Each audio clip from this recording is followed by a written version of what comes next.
저는 오늘 여러분들과 함께 사도행전 16장 말씀을 근거로 한번 따라합니다. 내가 어떡하여야 구원을 받으리이까? 네, 내가 어떡하여야 구원을 받으리이까?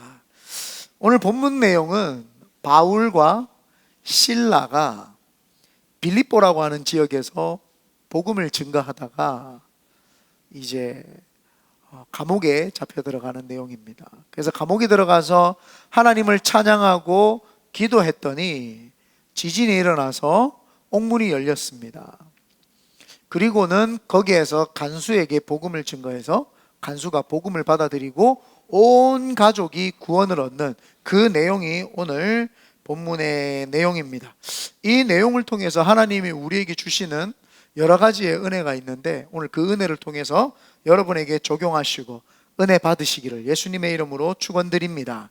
아멘. 첫 번째가 어디에 가치를 두고 있는가? 여러분, 남아프리카 공화국에 1866년 어느 날 그 에라스무스 제이컵스라고 하는 15살짜리 아이가 오렌지 리버 강에서 놀다가 뭐 한 좀 큰 돌덩이를 하나 주워가지고 가지고 놀았어요. 반짝반짝거리기도 하고 그래가지고 가지고 놀다가 아버지가 장사를 하는데 아버지 테이블 위에다가 얹어놓고 애는 놀러 갔어요. 그런데 한 상인이 우연히 지나가다가 그 돌을, 테이블 위에 있는 돌을 보고 그 주인에게 이렇게 이야기를 합니다. 여러분, 이게 무엇인가요? 이게 무엇입니까? 사장님, 이게 무엇인가요? 했더니 우리 아이가 가지고 노는 장난감 돌입니다. 이렇게 이야기를 했어요. 그렇습니까? 제가 새로운 장난감을 여러 개 사다가 드릴 테니까 이 돌을 저한테 주시면 안 되겠습니까? 라고 했습니다. 그 주인이 그렇게 주시면 너무 좋죠 하고 그 돌을 장난감과 바꿔가지고 사서 와가지고 그 돌을 팔았더니 1866년도에 13만 불, 그러니까 어마어마한 돈의 다이아몬드였던 겁니다.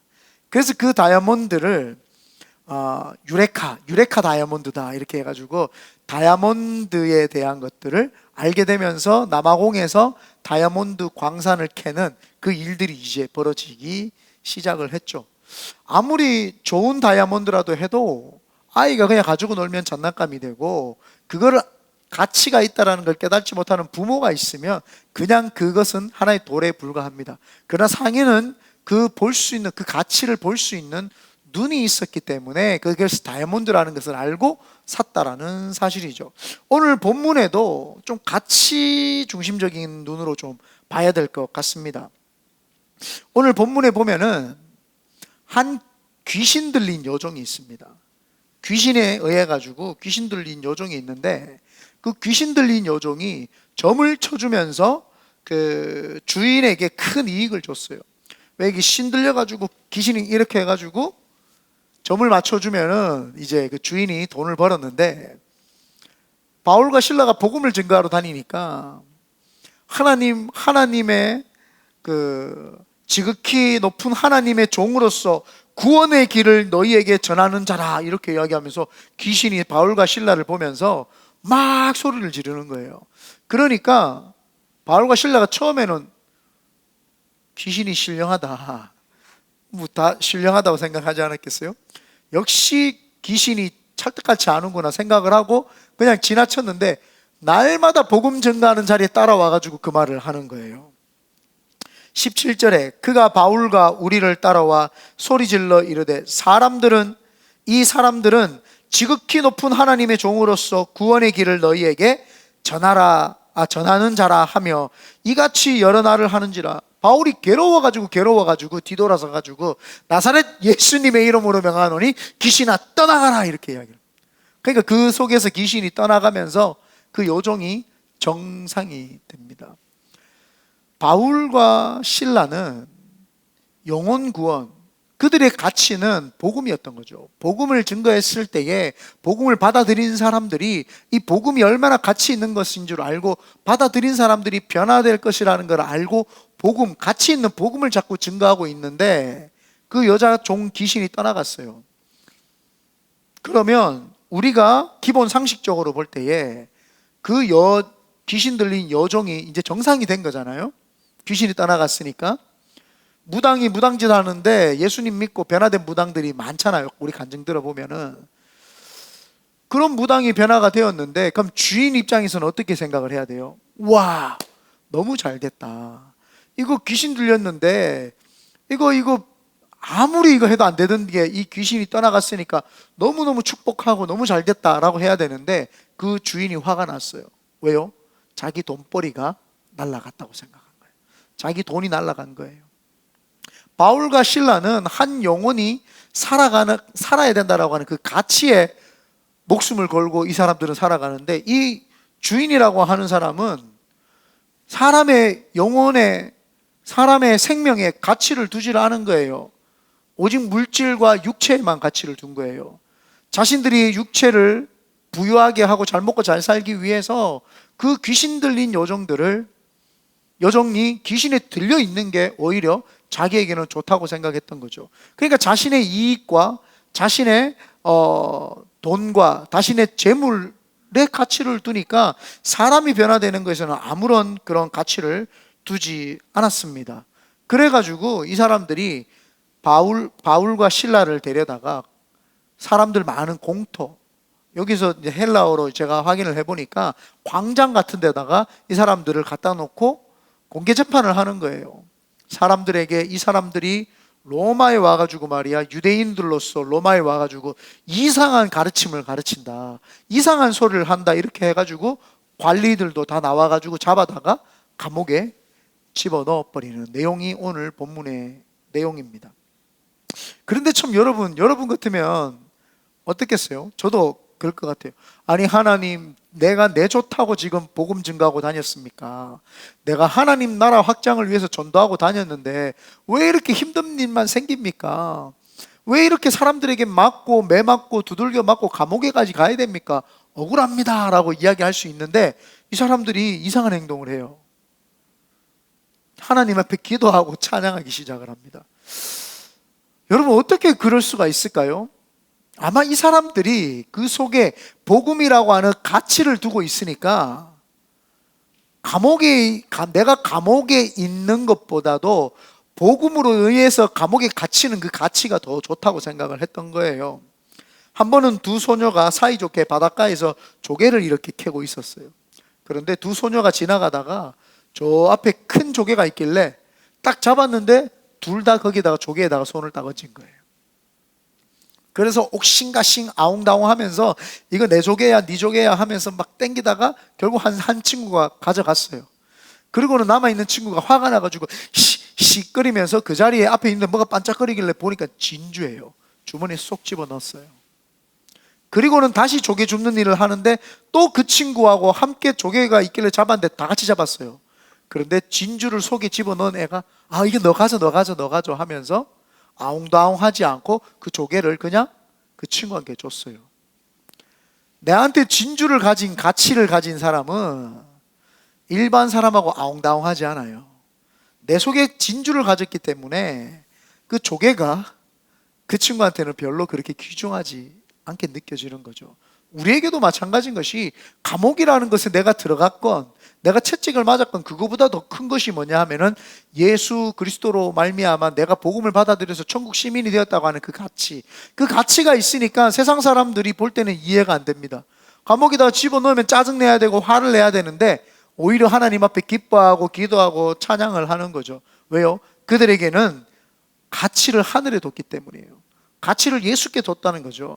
가치를 어디에 두고 있냐는 거예요. 우리가 만약에 가치를 물질에 두고 있으면, 물질이 없어지면 그 사람은 시들어서 꼭 시들은 나무처럼 그렇게 됩니다. 그러나 물질이 없어도, 우리가 어떤 것이 없어도 가치를 하나님께 뒀다면 하나님이 나에게 주시는 은혜가 있기 때문에 그 은혜의 가치 때문에 시들지 않아요. 항상 행복하고 기쁨이 넘칠 수밖에 없습니다. 그래서 바울과 실라가 복음이라는 예수님이 그들 속에 있었기 때문에 세상의 가치가 그들을 아무리 억압을 해도 억압당하지 않아요.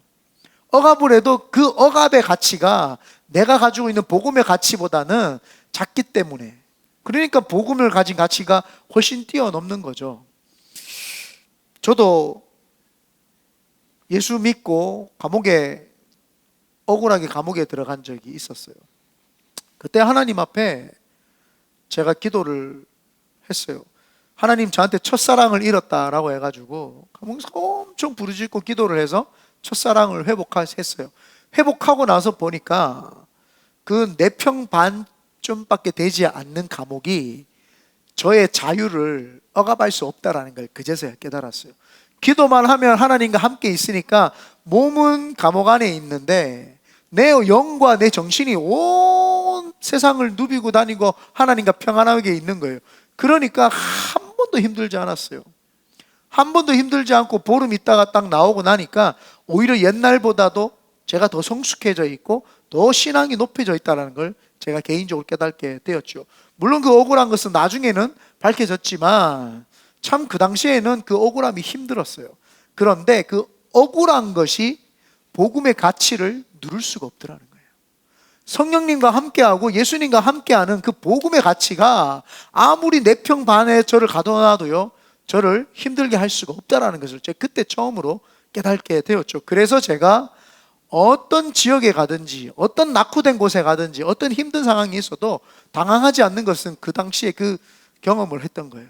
이 세상이 어떤 것이 나를 억압을 해도 내가 하나님과 함께 있으면, 내가 하나님을 가치로 두고 살면은 내가 억압이 받고 있으나 내 영과 내 정신은 억압되어 있지 않기 때문에 나는 자유하다는 것을 알게 되었죠. 닐슨 만델라라고 하는 분이 있어요. 아까 전에 말했던 남아공의 옛날 대통령인데, 그는 그 백인의 주도권에 있었던 그 남아공을 그 자유를 위해서 외쳤던 사람인데 억압을 받아가지고 감옥에 오랫동안 있었어요. 그런데 그분이 책에 나오는 그 저서를 보면은 그 감옥에 있었지만 그분이 늘 희망이 있었던 거예요. 늘 우리나라가 언젠가는 자유해주고 흑인들이 언젠가는 자유해줄 수 있다라고 하는 그 사람에게 자유가 가치였던 거예요. 감옥에서 억압이 그 사람에게는 가치가 아니라 그 사람은 자유하다라고 하는 가치가 있으니까 감옥에 있어도 억압한 사람들이 오히려 또 주눅이 들지, 감옥에 갇혀 있었지만 이 사람을 어찌할 수가 없어요. 그래서 나중에는 몇십 년 뒤에 풀어줬더니 그 사람이 나중에 흑인 초대 대통령이 이제 남아공에서 되었던 사실이죠. 우리에게도 마찬가지입니다. 여러분에게 오늘 제목이 뭔가요? 내가 어떻게 해야 구원을 받으리까? 우리가 예수 그리스도를 믿고 십자가에서 죽으심을 알고 구원을 받았지만 이 땅에서 살아가면서 내 속에 구원이 없는 것처럼 느낄 때가 많아요. 그럴 때 내가 가치를 어디에 두고 있는지를 조금 다시 한번 생각을 해봐야 되죠. 내가 가치를 어디에 두고 있는지만 생각을 하게 되어도 내 구원의 역사 다시 한번 회복이 되는 줄 믿습니다. 두 번째입니다. 누구에게 속해 있는가? 여러분, 누구에게 속해 있습니까? 여러분, 그 스톡홀름 신드롬이라고 들어보셨습니까? 그 스웨덴의 수도가 스톡홀름인데 1973년 8월에 스웨덴 스톡홀름에 있었던 크레디트 방켄 은행이라고 하는 그냥 은행이라고 해석해 주시면 될 것 같아요. 네, 크레디트 방켄 은행이에요. 인질 사건이 벌어집니다.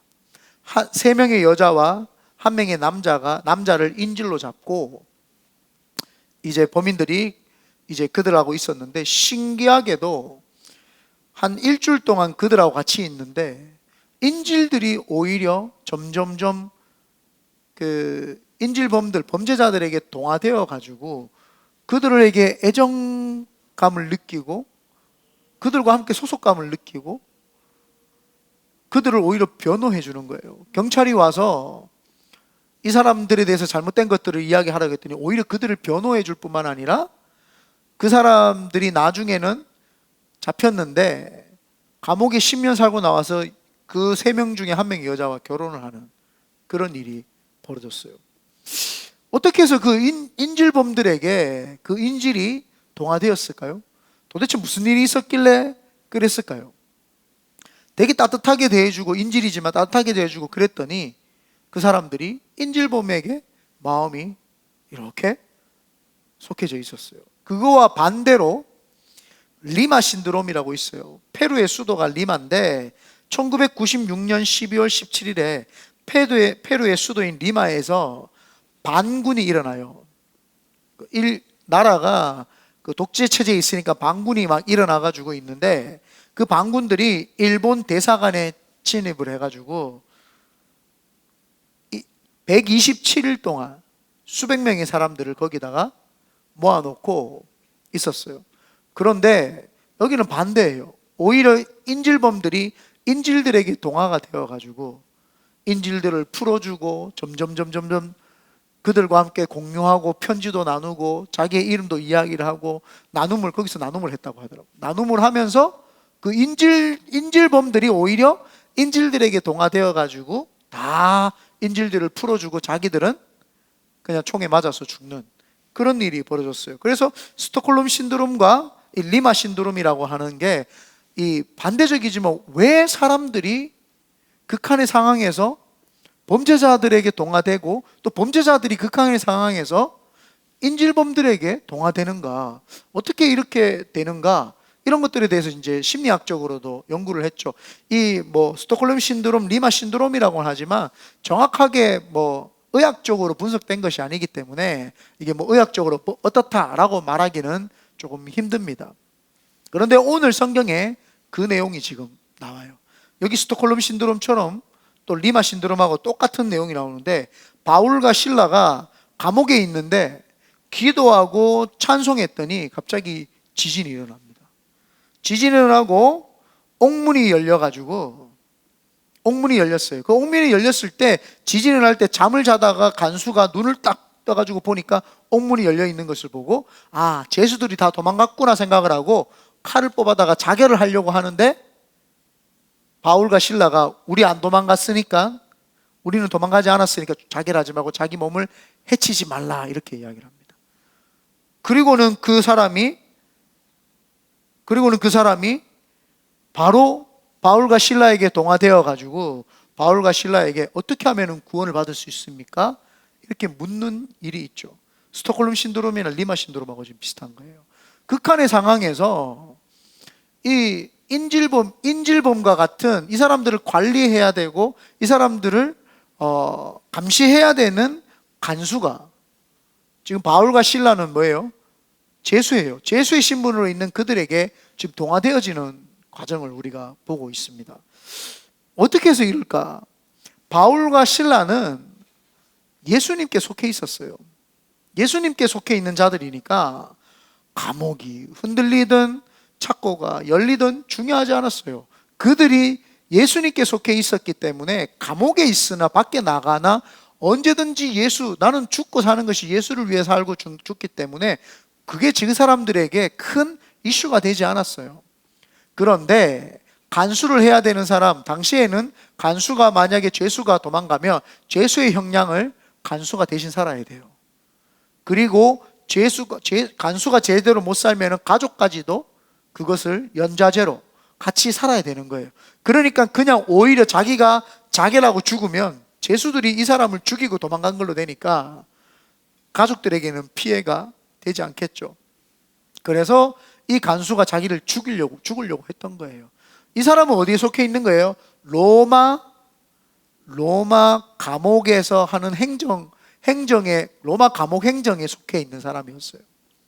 그러니까 이 사람은 자기가 속해 있는 그 행정이 지금 무너지고 감옥이 무너지니까 자기 생명도 끝이 난 거예요.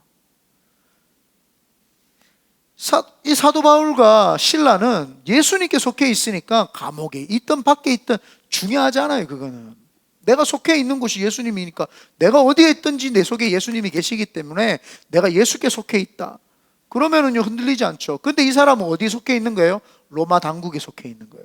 자기 생명이 로마에 있다고 생각을 했기 때문에 이 사람은 어떤 문제가 발생했을 때 죽음을 자초하고 죽으려고 했던 것이죠. 분명히 이들은 바울과 실라라고 하는 사람을 복음을 전하는 사람이라는 걸 알았어요. 그랬기 때문에 유심히 관찰을 했을 겁니다. 이거 감옥 안에서 도대체 뭘 할 것인가? 그렇지 않겠어요? 감시해야 되는 사람이니까 감시하고 쳐다보고 있었어요. 그런데 이 사람들이 하는 게 뭐예요? 기도하고 막 찬양하고 이러는 거예요. 또한 도망가지 않는 모습을 통해서 간수가 뭐라고 생각했을지 저도 조금 궁금하기는 했더라고요. 바울과 실라는 아마 이게 이 위기가 기회라는 것을 좀 깨달았던 것 같아요. 많은 사람들이 위기가 닥쳐오면은 좌절해버리고 넘어져가지고 재기불능 상태에 일어나지 못해요. 그런데 어떤 사람들은 신기하게도 위기가 다가오면 이게 기회라고 생각하는 사람들이 있어요. 그래서 이 바울과 실라도 위기가 왔지만 그냥 천천히 걸어서 나갈 수 있잖아요. 나가지 않았어요. 왜 그랬을까요? 분명히 기도하고 찬양을 하는 가운데 일이 있었기 때문에 하나님께서 이 사건을 통해서 무엇인가를 할 것이다 라고 하는 직감이 있었던 것 같아요. 하나님께 속한 사람은 하나님의 음성이 들려요. 하나님께 속한 사람은 어떤 분위기나 어떤 내용에 의해서 흔들리는 것이 아니라, 이렇게 해석할 수 있잖아요. 하나님이 우리가 기도하고 찬양했더니 문을 열어주셨다, 이거는 나오라는 뜻이다, 이렇게 받아들일 수 있잖아요. 그렇잖아요. 그런데 이 바울과 실라는 그렇게 하지 않았어요. 분명히 이거는 하나님의 무슨 뜻이 있다.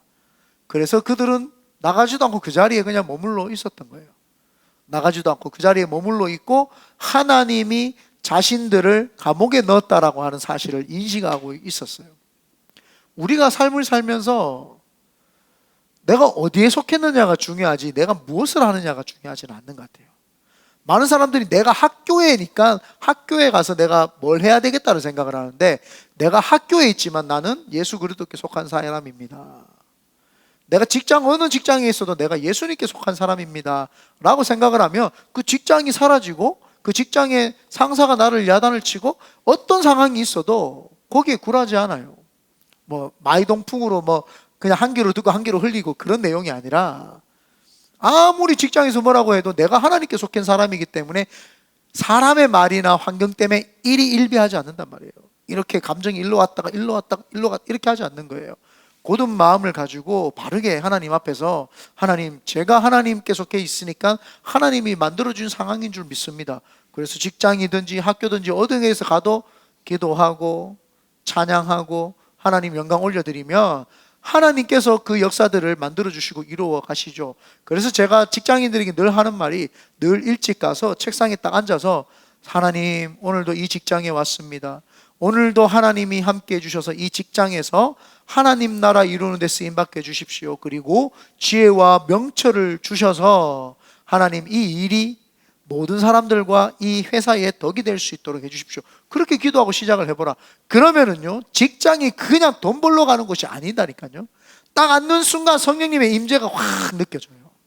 임재가 확 느껴지면서 그 이루 말할 수 없는 그런 역사들이 막 일어나죠. 제가 병원의 수술실에서 근무를 할 때 항상 자전거를 타고 다녔어요.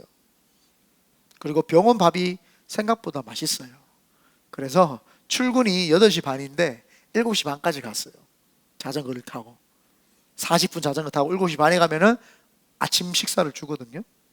그럼 아침을 먹고 하는데, 거기 지하에, 제가 가야 기독병원이라는 병원의 수술실에 근무를 했어요. 지하에 보면은 예배당이 조그만한 게 하나 있어요. 그러면 항상 제가 거기 가서 30분을 기도를 했어요. 밥을 딱 먹고 나면 8시 되면은 8시부터 30분 동안 딱 기도를 했어요. 저는 그 예배당 옆에 영양실이 있는지 몰랐어요. 늘 기도를 하는데 한 번은 지나가는데 이 선생님 이러는 거예요. 그냥 예, 그러니까 영양실 선생님이에요. 이 선생님 매일 그 예배당에서 기도하는 거 봤어요, 이러는 거예요. 저는 제가 누구 보라고 한 건 아니니까요. 그랬냐, 제가 신학생이고 이제 목회자가 돼야 되기 때문에 매일 기도합니다 라고 했더니 그분이, 저도 교회 한번 나가볼까요? 그러세요. 그래서 제가 대구 반야월에 있는 반야월 교회라고, 이승희 목사님이 목회하시는 반야월 교회 가라 그래서 그 교회 등록을 했어요. 하나님이 나로 하여금 그냥 나는 하나님이 시키는 대로 기도했을 뿐인데 하나님이 그 속에서 그것을 보게끔 하더라는 거예요. 바울과 실라가 감옥에서 앉아서 기도를 하고 찬양을 했을 때 뭐라고 이야기를 하냐면, 거기 있는 사람들이 다 봤다고 나옵니다. 25절입니다. 다 같이 읽어보겠습니다. 시작. 한밤중에 바울과 실라가 기도하고 하나님을 찬송하며 제수들이 듣더라. 누가 들었다고요? 제수들이. 같이 왔던 제수들이 들었던 거예요. 그런데 놀라운 게 뭔지 알아요? 이 사람들이 은혜를 받은 것 같아요. 창고 문이 열렸을 때 아무도 도망 안 갔어요. 바울과 실라만 도망간 게 아니라, 안 간 게 아니라 제수들도 도망 안 갔어요. 우리가 모두 다 여기 있거늘 분명히 바울과 실라의 기도와 찬양 소리를 듣고 그들이 은혜를 받은 거예요. 아마 감옥이 부흥회였던 것 같아요. 부흥회가 시작되고 역사가 일어나기 시작을 하니까 그랬던 거죠. 바울과 실라는 예수님께 속해 있었고요, 간수는 로마에 속해 있었고요, 귀신 들린 여종들의 주인들은 만몬신에 속해 있었어요. 자신의 여종이 귀신 들렸는데 돈벌이로 생각을 했다는 거예요. 만몬신이라고 해가지고 고대 사회에 소 형상을 한 대가리는, 동물은 원래 대가리라고 하는 겁니다. 예, 대가리는 소고 몸은 근육질의 시커먼 몸을 가진 만몬이 있어요. 돈이죠. 돈의 우상, 물질의 우상을 할 때 만몬이에요. 근데 그게 좋다고 뉴욕에서는 거기 월스트리트가에 가면은 소 형상이 크게 하는데 그 밑에 보면 고환이 이만한 게 있어요. 고환을 진짜 한 이만한 게, 그거를 만지면 돈 번다고 그걸 만지고 있어요. 지금 시대가 21세기에 이 얼마나 지금 AI까지 발전한 이 시대에 그걸 만지면 돈 번다고 그걸 만지고 있는 시대가 미국이에요. 이게 미국의 현 주소예요. 창피해도 얼마나 그렇게 창피한지도 모르고 그걸 그렇게 버젓이 올려놓은 거예요. 이거 우리가 부끄럽게 생각할 수 있어야 됩니다. 제발 뉴욕 가서 그거 만지지 마세요. 놀러 가가지고 또 나도 그 앞에서 사진 찍고, 그 만몬이에요. 만몬. 네, 만몬. 네. 만몬 우상이단 말이에요. 근데 그걸 몰라요. 사람들이 그냥 다 상징이라고 생각을 하고 창피한 줄 알아야 되는 거예요. 그래서 이 우리가 어디에 속해 있는 게 되게 중요합니다. 보십시오. 바울과 실라가 예수님께 속해 있으니까 감옥에서 어떤 일이 있어도 상관없어요. 네, 어차피 하나는 예수님께 속해 있고, 간수는 로마에 속해 있으니까 그 로마 법에서 어겨진 지금 이 일에 대해서 자기가 책임을 져야 된다 생각하니까 안절부절 못하고 있는 거죠. 또 귀신 들린 요정의 주인은 만몬에 속해 있으니까 돈에 미쳐 있는 거예요. 돈 하고 있는 거예요. 이게 만몬신이 그를 잡고 있고 장악하고 있는 거죠. 우리도 신앙생활을 하면서 잘 한번 생각을 해야 되는 게, 내가 지금 어디 속해 있는지를 잘 생각을 해야 되는 거예요. 내 소속. 나는 지금 만몬에 속해 있냐? 아니면 나는 미국 시민권이라고 하는 시민에 속해 있느냐? 아니면 나는 예수께 속해 있느냐? 우리는 예수께 속해 있어야 될 줄 믿습니다. 로마에 속해서 이들을 관리 감독하던 자가 예수님께 속해 있는 자들에게 지금 동화되어 가는, 이걸 무슨 신드롬이라고 할래요? 네? 이걸 무슨 그러니까 리마 신드롬인데 우리는 이 신드롬을 뭐라고 부를래요? 빌립보 감옥 신드롬이라고 해야 되나? 우리에게도 이런 역사가 있어야 될 줄 믿습니다. 그래서 구원, 내가 어떻게 구원을 얻을 수 있습니까? 내가 가치를 어디에 두고 있느냐? 내가 지금 누구에게 속해 있느냐? 그걸 알 때 내 지금 현장에서 구원의 역사가 있는 줄 믿습니다. 세 번째입니다. 현상을 통해서 기적을 볼 수 있어야 됩니다. 오늘 성경에 보면은 기도하고 찬양했을 때 뭐가 일어나요? 지진이 일어났어요. 그런데 그 터키 사람들은요, 지진을 기적이라고 생각하지 않아요. 지진이 많이 일어나요. 그래서 단기 선교로 터키의 소아시아 지역에 사도 바울 목사님이 복음을 증거했던 터키 지역을 이렇게 튀르키예 지역을 이렇게 가다 보면은 처음에 탁 사람들이 여기가 사도 바울 목사님이 복음을 증거했던 어디입니다 뭐 이렇게 하면은 막 건물들이, 웅장했던 건물들이 막 무너져가 돌이 막 있거든요. 여긴가 보다. 두 번째, 여기가 어디입니다. 또 다 무너져 있어요. 세 번째부터는 지루한 거야. 다 무너진 것밖에 안 보여. 왜냐하면은 튀르키예는 2023년 작년에도 벌써 어마어마한 지진이 일어나가지고 6만 명이 죽고 13명의 부상자가 발생을 했어요. 그리고 2020년에도 에게해 지진이라고 해서 114명이 죽고 1035명이 부상을 당하고, 1976년도에 살디란 지진, 1939년도에 에르진잔 지진, 526년도에 안타키아 지진, 115년도에 안타키아 지진, 계속 지진이 있었던 거예요. 그러니까 이 사람들은 사실은, 튀르키예 사람들은 지진이 이 아시아 대륙과 유럽 대륙이 만나는 어떤 그쪽 지점이기 때문에 지진이 많이 일어나요. 그래서 지진이 일어나는 것을 기적이라고 생각하지 않아요, 이 사람들은.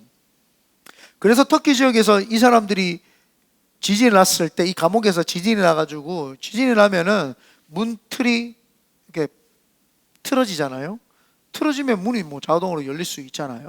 그게 기적이라고 하잖아요. 그런데 사도 바울과 실라의 발에 착고가 채워져 있었어요. 나무판으로 되어가지고 구멍을 뚫어 놓고, 나무판으로 다리를 집어넣고 다리를 착 채워가지고 잠궈버리면은 걷지 못하고 도망가지 못하도록 다리에 착고라는 것을 이렇게 채워놨단 말이에요. 이 사람들이, 이 간수가 봤을 때, 지금 세 번째가 뭐예요? 현상을 통해서 기적을 볼 수 있는가? 이 사람들이 여러 현상을 봤어요.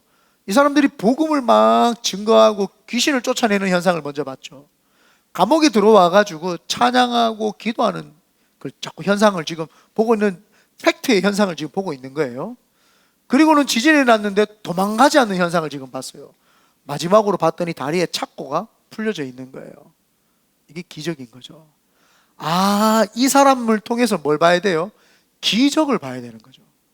지금 이렇게 일어나는 것이 뭐다? 기적이구나. 그런데 많은 사람들은 현상을 보고 뭐라고 하냐, 이야기를 하냐 하면은 우연이다, 이렇게. 이거 우연히 생긴 거겠지. 목사님 우연히 맞아 떨어진 거겠죠. 우연이다라고 이야기를 합니다.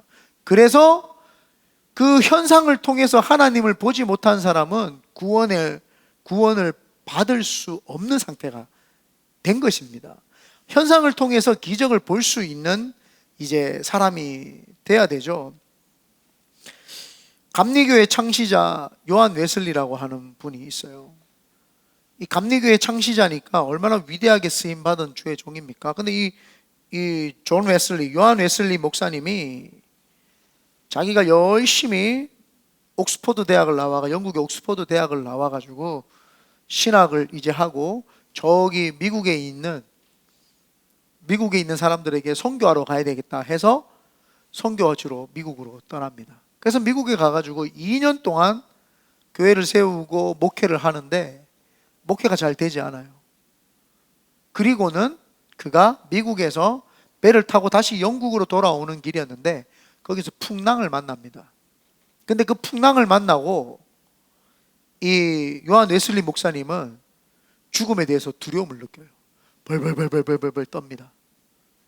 근데 풍랑을 만나가지고 배에 있는 사람들이 다 죽게 생겼으니까, 그래서 막 두려움에 있는데 어디선가 엄청 아름답고 평화로운 그 찬양 소리와 음악 연주 소리가 들리는 거예요. 그래서 그 음악 연주 소리가, 이런 상황에 누가 음악을 전해서 가봤다는 거예요.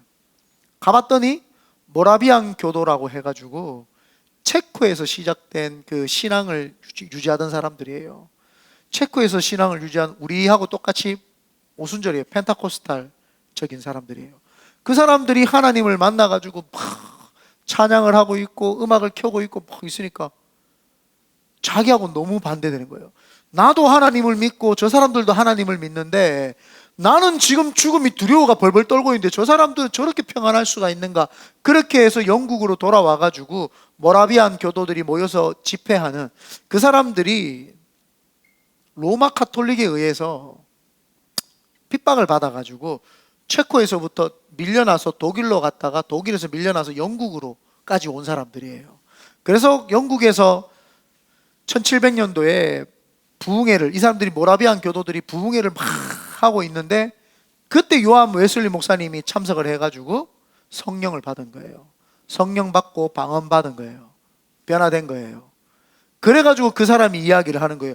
내가 목사로서도 살았지만 이때까지는 나는 구원을 제대로 받지 못했었다. 그래서 나는 몇 월 며칠 몇 시에 몇 시에 어디에서 나는 정확하게 구원을 받았다라고 이렇게 이야기를 합니다. 자기가 하나님을 정확하게 만난 날짜를 이제 제시를 하죠. 어렸을 때부터 모태신앙으로 자랐기 때문에 자기는 하나님이 자기 속에 있다고 생각을 했던 거예요. 그런데 죽음 앞에 딱 서니까 이 사람이 복음이 다르다는 걸 알게 된 거예요. 하나님을 인격적으로 만나지 않으면 그냥 복음이 그냥 지식에 머물러 있죠. 이게 헐트로 가기까지는 성령 하나님이 만져주지 않으면 안 돼요. 성령 하나님이 그 사람을 터치하지 않으면 안 돼요. 저도 마찬가지 아닙니까? 제가 22살 때까지 제 마음대로 살고 막 싸움하고 다니고 막 주먹질하고 다니고 막 그랬잖아요. 그런데 교회에 하나님 몰랐을까요? 어머니가 목사님이에요.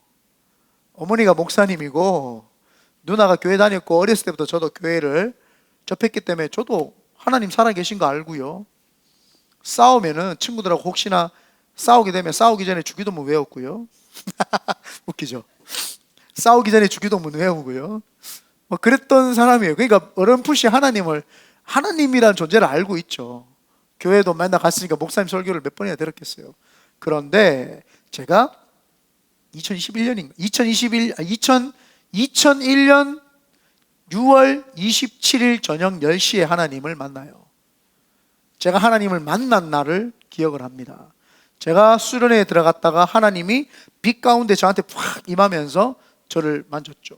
그리고 나서는 저는 정신을 차려보니까 3시간 반이 지났고 제 입에서 방언을 하고 있었어요. 저는 방언이 뭔지도 몰랐어요. 근데 하고 있었어요. 이 요한 웨슬리하고 똑같은 걸 했죠. 똑같은 경험을 하고 체험을 했죠. 근데 요한 웨슬리만 경험을 했느냐? 사도 바울 목사님도 똑같이 경험을 했고 베드로 목사님도 똑같이 경험을 했고 에베소 사람들도 똑같이 경험을 했고 사마리아 사람들도 똑같이 경험을 했는 내용이 성경에 나옵니다. 그래서 우리는 어떤 현상을 보고 기적을 볼 수 있어야 되죠. 근데 그 현상을 보고 자꾸 우연이라고 생각을 한단 말이에요. 그러니까 하나님이 기적을 내가 체험을 못하는 거예요. 이걸 우연이라고 생각을 하니까 이게 기적이라고 생각을 못했던 거죠. 오병이어 기적에 예수님이 제자들에게 물고기를 주시면서 예수님이 직접 이걸 나눠주신 게 아니에요. 물고기를 제자들에게 다섯 마리의 보리떡 5개와 물고기 3마리죠. 물고기 2마리인가요? 맞나요? 그걸 제자들에게 나눠주고 제자들이 들고 다니면서 의심 안 했겠어요. 이걸 어떻게 나누지? 하고 떼주는데 한도 끝도 없이 떼줘요. 그런데 제자들은 이걸 기적이라고 알까요? 모를까요? 알죠. 근데 받아 먹는 사람은 이게 기적이라고 알까요? 모를까요? 모를 수 있어요. 제자들이 그냥 주니까 받아서 먹은 거예요. 기적을 봐도요, 이게 기적인지 아닌지를 모르는 사람이 있고, 기적을 보면 기적이다라는 걸 정확하게 그 현상을 통해서 아는 사람이 있단 말이에요. 그 현상을 통해서 알아야지 구원이 내 속에 임하는 것을 경험을 하게 됩니다. 그래서 감리교의 창시자였던 요한 웨슬리 목사님, 감리교 메소티스의 감리교의 창시자가 되어가지고 얼마나 영국의 새로운 부흥을 일으켰는지 몰라요. 그 사람이 목사인데 미국에 와서 그렇게 하다가 자기가 풍랑을 만나가 죽을 고비를 넘기고 모라비안 교도들에게 은혜를 받고 변화를 받아가지고 감리교의 창시자가 되었잖아요. 사람이 기적을 통해서 하나님을 만나야지 변화되지, 하나님을 만나지 않으면요 절대 사람 변화되지 않습니다. 사람은 안 변화돼요. 제가 제 자신을 봐도 제가 알고요, 목회를 제가 이제 19년 하면서 사람들이 이렇게 보고 있으면 아무리 말씀을 가르치고 아무리 교육을 해도 사람이 안 변해요. 그런데 하나님의 성령이 와서 터치 한번 하시고 기름 부어주시면 그냥 사람이 변화됩니다. 그걸 오랫동안 많이 지켜봤어요. 그래서 수백 명의 사람들이 그렇게 변화되는 것을 직접 봤어요. 직접 눈으로 보고 직접 하고, 여기도 뭐 몇 분 계시잖아요. 다들 그러시잖아요. 그죠? 여기 계신 분들도 다 그렇게 하나님 만났습니다. 여종의 주인은요, 한번 들어볼래요? 여종의 주인은 귀신이 떠나가는 것을 보면은 기적이다 라고 하고 사도 바울과 실라를 자기 집에 초청을 해가지고 어떻게 귀신이 떠나갔습니까? 나에게도 복음을 좀 전해주세요라고 해야 되는 거 아니에요? 근데 기적을 못 봐요. 그걸 돈으로만 본단 말이에요. 이걸 돈으로만 본 거예요. 그러니까 오히려 기적을 행했던 사도 바울과 실라를 뭐 해요? 감옥에다가 집어넣는 그런 소중하고 가치, 하나님께 속해 있는 사람들을 그 가치를 모르니까 감옥에다가 집어넣어 버린 거예요. 그러나 감옥에 있었던 죄수는, 간수는 이 사람들을 관리하고 보호해야 될 사람인데 그 가치를 알고 기적을 통해서, 현상을 통해서 기적을 경험하고 나니까 그 사람에게 가서 제일 먼저 이야기를 하는 게 뭐예요? 기적을 경험한 사람은 제일 먼저 이야기하는 게 뭐예요? 내가 어찌하여야 구원받을 수 있습니까? 영적인 게 딱 깨어나는 거예요. 어떻게 하면 구원을 받을 수 있습니까? 도대체 어떻게 해야지 내가 구원받을 수 있습니까? 영적인 거를 경험을 하고 나니까 사람들이 확 달라지는 거예요. 제가 한번 29절부터 읽어보겠습니다. 간수가 등불을 달라 하며 뛰어들어가 무서워 떨며, 왜 무서워 떨었을까요? 바울과 실라를 보고 이 사람들에게서 나온 무슨 그 풍기는 영적인 느낌이 있었지 않았을까요? 바울과 실라 앞에 엎드리고 그 자리에서 꼬꾸라지는 거예요. 이게 제가 말하는 웨이트예요. 사람이 하나님의 임재하심과 하나님의 무게를, 웨이트를 경험하는 순간 안 꼬꾸라질 수 없어요. 사람 팍 꼬꾸라진다니까. 이게 뭔가 싶어서 확 꼬꾸라져요. 신앙생활에서 내가 한 번도 안 꼬꾸라져 봤다, 하나님 앞에 회개기도 해야 되는 거예요. 다시 한번 꼬꾸라져야 됩니다. 그래서 내가 어떻게 하여 구원을 받을 수, 그때 이야기를 합니다.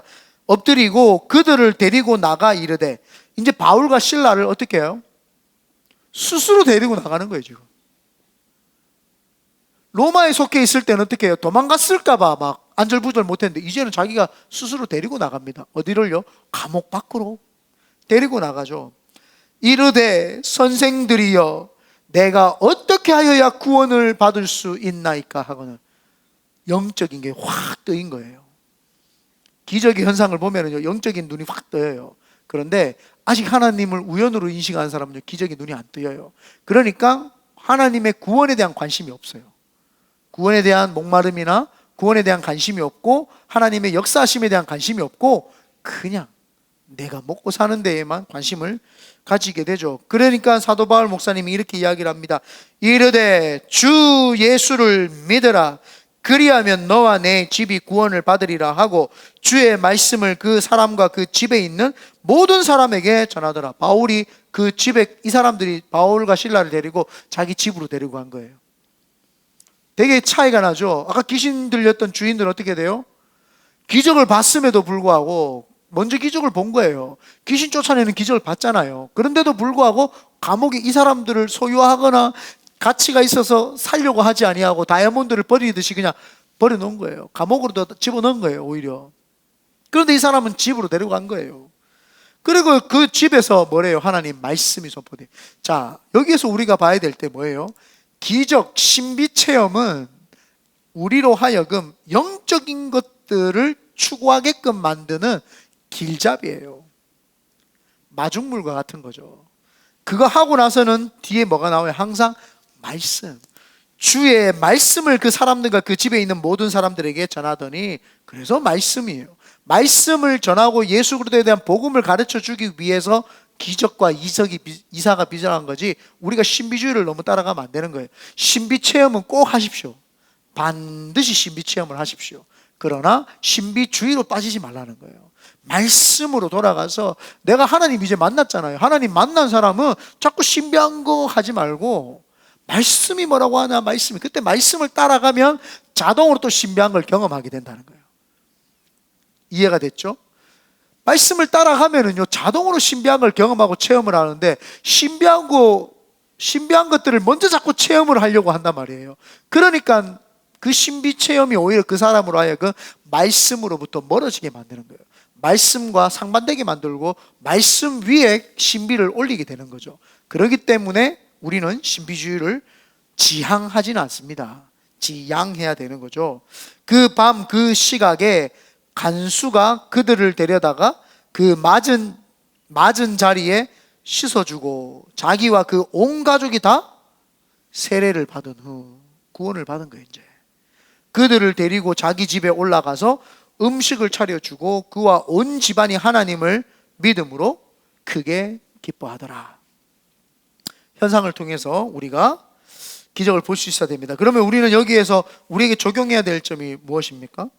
성도들은 어떤 상황에서든지 하나님을 찬미하는, 어떤 하나님을 높여드리고 찬양하는 그러한 것들이 몸에 배어 있어야 되는 거죠.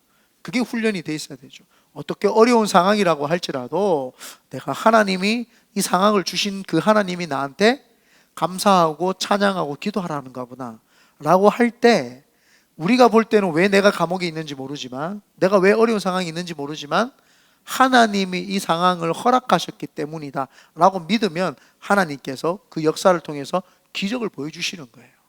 근데 그걸 내가 이 처한 상황이 하나님 주신 상황이라는 걸 모르는 사람은 기적을 경험을 못해요. 또 우연인 거예요. 또 우연이고 또 우연이었고 또 우연이었던 거예요. 모든 걸 하나님이 해줘서 다 우연이가 되는 거예요. 그러면 하나님의 역사는 일어나지 않죠.